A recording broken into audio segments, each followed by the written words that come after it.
우리는 지난번에 하나님과 사람들 앞에서 형을 죽인 압살롬이 참회하지 않았고, 또 그 참회하지 않은 압살롬과 다윗의 화해에 관해서 적절하지 못한 행동이었다라고 지적을 하고 말씀을 나누었던 적이 있었습니다.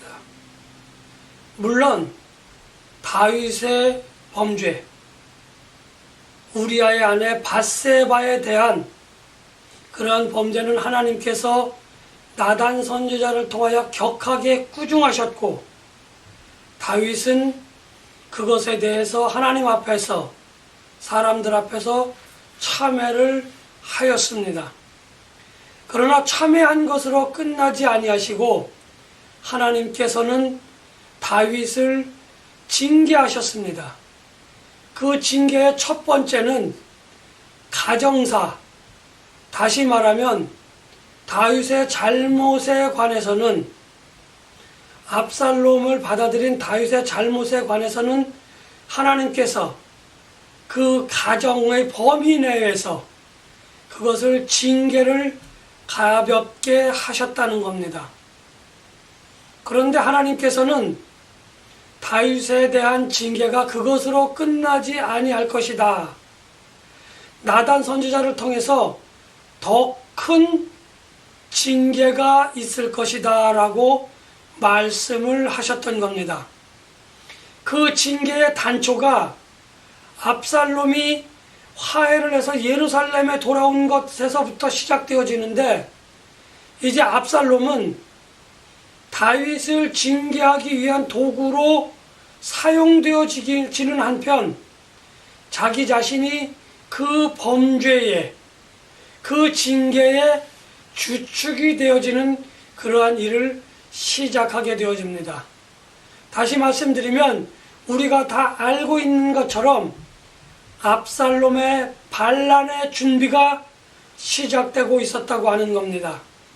그 반란은 예루살렘 성에 국한되지 않고, 그 반란은 다윗의 가문에 국한되지 않고 이스라엘이라고 하는 언약 공동체 전체 위에 걷잡을 수 없을 만큼 큰 범위를 갖게 되어진다고 하는 겁니다. 예루살렘으로 돌아온 압살롬은 다윗 왕이 모르게 반란을 하나씩 준비합니다. 이전에는 그의 형을 죽이는 일이었다고 한다면, 이제는 그의 아버지 다윗 왕을 죽여서 왕이 되려고 하는 그 발톱을 드러내기 시작하고 있었다는 겁니다. 그 첫 번째 단추가 자신을 따르는 사람들을 만들기 시작했었는데, 그 도구로 왕이 담당하고 있었던 재판, 왕이 담당하고 있었던 송사를 가로채는 일이었던 겁니다. 그래서 아침부터 많은 사람들이 왕의 재판을 받고자, 왕의 판결을 받고자 그렇게 성문을 통해서 들어올 때에, 압살롬이 성문에서 이제 왕은 너희를 위해 더 이상 재판을 하지 않을 것이다, 내가 재판하겠다라고 하며 그 재판을 전부 가로채서 자기가 판결하며 아마도 자기에게 유리한 사람들, 자기가 반란을 일으켰을 때에 도움을 줄 수 있는 사람들을 유리한 판단을 내려줘서 자기의 사람을 만들기 시작했고, 많은 백성들이 그 미혹에 넘어가 압살롬의 편에 서게 되어집니다. 이렇게 한 지 4년여 시간이 흘렀고, 압살롬은 재판을 통하여 많은 사람들의 마음을, 특별히 명예가 있고 권위가 있고 힘이 있는 사람들의 마음을 얻어 자기의 세력을 좀 더 굳건히, 자기의 세력을 좀 더 많은 사람들을 모으게 되어졌습니다. 그래서 압살롬은 이제 이들을 데리고 헤브론으로 가고자 그렇게 결정을 하고 아버지 다윗 왕에게 내가 헤브론에 가서 하나님께 서원한 것이 있으니 그 서원한 것을 이루어 드려야 하니 나와 또 다른 사람들이 함께 갈 수 있도록 그렇게 허락해 주십시오라며 거짓말로 다윗 왕을 속이게 되어집니다. 다시 말씀드리면 다른 말로 표현을 한다고 한다면 압살롬은 하나님의 이름을 빙자하며 하나님의 이름을 만홀히 여겨 그의 아버지 다윗을 속이고 잊지도 않은 하나님과의 서원을 이루겠다며 하나님을 속이는 그러한 사람이 되어 자기를 따르는 많은 사람들과 함께 헤브론으로 가게 되어집니다. 그리고 헤브론으로 옮긴 압살롬은 자기를 따르는 많은 사람들과 함께 헤브론에서 내가 이제부터는 이스라엘 언약 공동체의 왕이다 라며 선언하면서 반란을 일으켰고 함께 따랐던 많은 사람들, 특별히 가장 수가 많은 유대 지파 사람들의 중심지였던 헤브론 사람들이 이에 동조를 하여 커다란 세력을 형성하며 예루살렘을 향하여 돌진해 오고 있었습니다. 압살롬이 반란을 일으켰고 압살롬이 예루살렘을 향하여 전진하고 있다, 예루살렘을 뺏으러 나오고 있다고 하는 소식을 들은 다윗은 이 반란을 어떻게 진압할지, 이 반란이 언제 진압될지 아무런 계획도 없이 이제 예루살렘 성을 버리고 떠나려고 하고 있습니다. 광야 길을 나서려고 하는 다윗 왕에게 많은 사람들이 나와서 나도 너와 함께, 나도 다윗 왕 당신과 함께 생사고락을 하겠습니다 라며 고백하고 많은 사람들이 다윗을 따라 광야의 길을 떠나게 되어집니다. 압살롬은 자기의 목적, 자기의 욕망을 이루기 위하여 하나님의 이름을 만홀히 여기며 아버지를 속이고 하나님을 속이는 그러한 망령된 행실을 스스럼 없이 하였습니다. 그런가 하면 다윗은 힘들고 어려운 고난의 길이 펼쳐질 것을 알면서도 하나님의 이름을 경외하고 하나님의 영광을 높이며 하나님이 사랑하는 언약의 백성들을 생각하는 그러한 어질고 인자한 모습, 예수님이 그의 백성을 사랑하시는 그 사랑하는 마음을 가지고 언약의 백성들을 사랑한다, 하나님을 경외한다, 하나님의 영광을 높이고자 하는 마음을 드러내고 그것을 행동으로 옮기게 되어집니다. 치밀하게 준비했던 압살롬, 그 압살롬이 두려워서 다윗이 아무런 저항도 하지 못하고 어떠한 싸움도 하지 못하고 무기력하게 도주하는 것을 무기력한 패배 또는 도주, 여러 가지 말로 표현할 수 있겠지만 사실은 다윗의 마음은, 다윗의 행실은 그러한 것이 아니었다라고 말씀을 드리고자 하는 겁니다. 만약에 다윗이 백전노장들과 함께 또 그를 따르는 많은 사람들과 함께 예루살렘 성에서 압살롬의 군대와 싸우는 그러한 모습을 여러분들 상상해 보시기 바랍니다.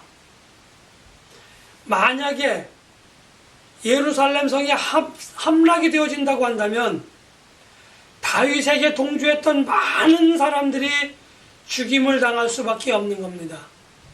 또 만약에 다윗이 예루살렘 성을 지키고 그 반란을 진압한다고 한다면 압살롬을 따랐던 사람들, 압살롬을 따라왔던 많은 사람들이 죽임을 당할 수도 있는 그 커다랗고 처참한 전투가 벌어질 것이라고 하는 사실은 분명했기 때문에 죽임을 최소화하고 또 각종 물적 피해 또한 최소화하고자 다윗은 자기 혼자만이라도 그 성을 빠져나가고자 했던 겁니다. 다시 말씀드리면 예루살렘 성에서 싸움을 회피했던 겁니다. 또한 다윗은 하나님의 섭리를 의심하지 않고 믿는 그 믿음으로 만약에 하나님의 뜻이 있다고 한다면 자기가 다시 예루살렘으로 돌아와서 왕 노릇을 할 것이라고 하는 그러한 믿음이 있었던 겁니다. 그래서 다윗은 제사장에게 언약궤를 메고 내가 나를 따르기를 원하지만 언약궤를 다시 예루살렘 성으로 가지고 가서 성막에서 그것을 잘 보존하고 있으라라고 지시를 하였고, 그런 후에 다윗은 광야길을 나서게 되어진 겁니다.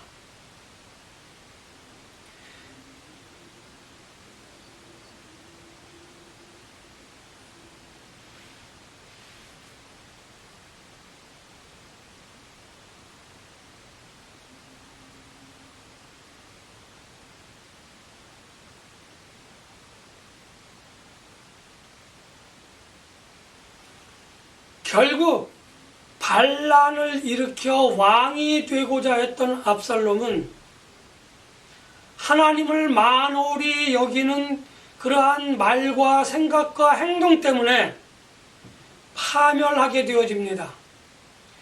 그러나 다윗은 하나님을 진심으로 사랑하고 경외하며 하나님을 영화롭게 하며 하나님의 마음으로 그의 백성들을 돌볼 줄 아는 그 넓고 깊은 사랑의 마음 때문에 하나님의 도우심을 힘입어 이 반란을 진압하며 다시 왕으로 복귀하게 되어집니다.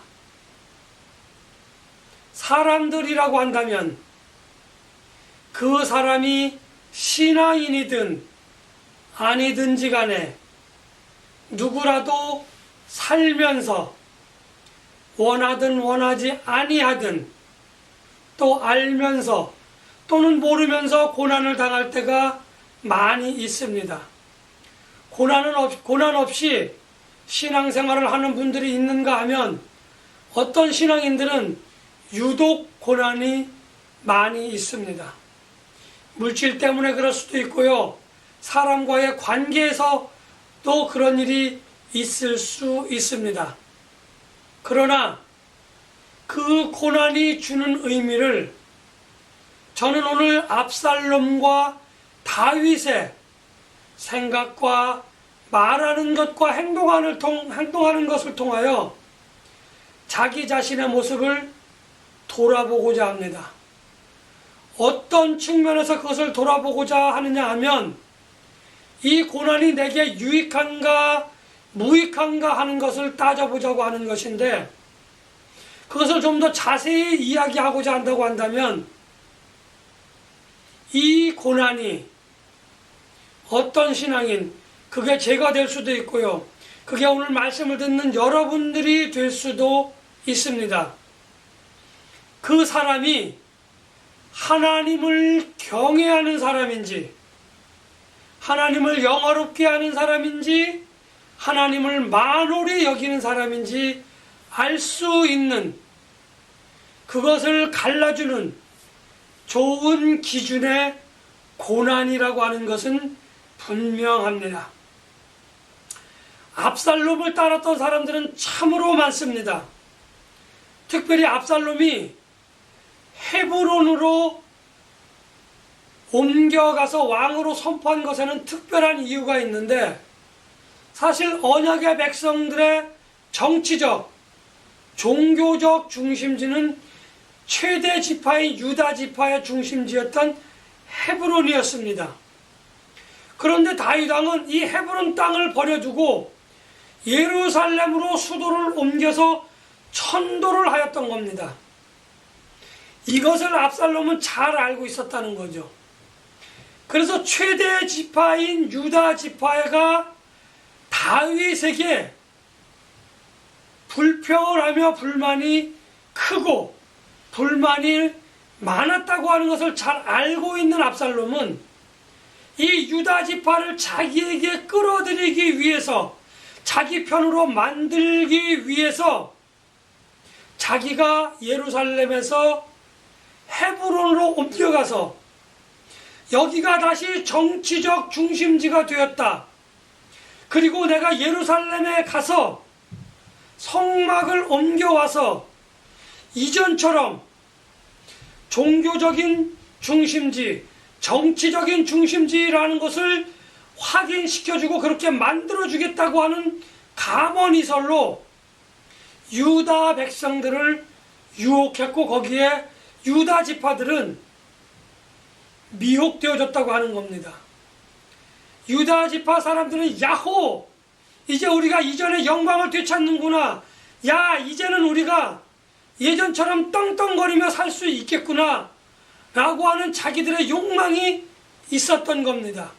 그래서 다윗의 아들인 압살롬에게 힘을 보태줬고 그와 함께 힘을 합치게 되어졌습니다.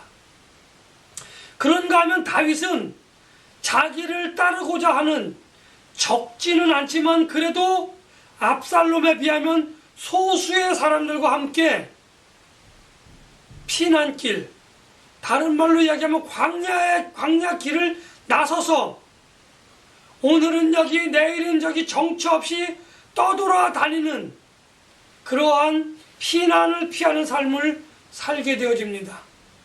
외형적으로 보면 그 싸움은 이미 다 끝난 것입니다. 그러나 이 싸움은 단 한 번의 실수 때문에 압살롬은 멸망을 당하였고, 다윗은 하나님의 인도하심과 하나님의 이끄심, 하나님의 보호하심과 아울러 백전노장의 지략, 특별히 다윗이 압살롬의 진영에 숨겨놓았던 책사라고 할 수 있는 후사로 말미암아 하나님의 섭리와 인간의 노력이 합쳐져서 이 반란이 뜻하지 않은 사건으로 진압되어지는 것을 우리는 말씀을 통해서 볼 수 있는 겁니다. 더 큰 세력, 더 많은 사람들이 모인 것이 승리하는 것이 일반적인 사람들의 생각이고 일반적인 지성적인 판단입니다. 그러나 더 많은 사람이 있다고 할지라도, 그들이 당장은 이길 것 같은 모습을 가지고 있을지라도 하나님의 뜻이 거기에 있지 아니하면 그 사람들은 멸망하고 패망할 것입니다.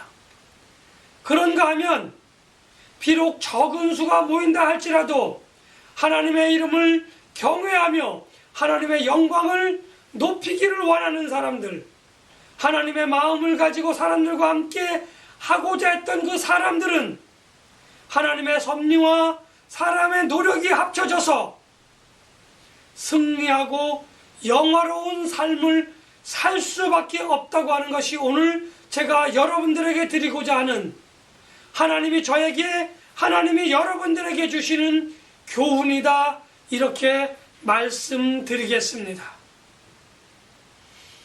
오늘날 교회에는 많은 신앙인들이 살고 있습니다. 그 많은 신앙인들의 삶은 겉으로 보기에는 비슷하고 겉으로 보기에는 똑같은 삶을 살고 있는 것 같습니다.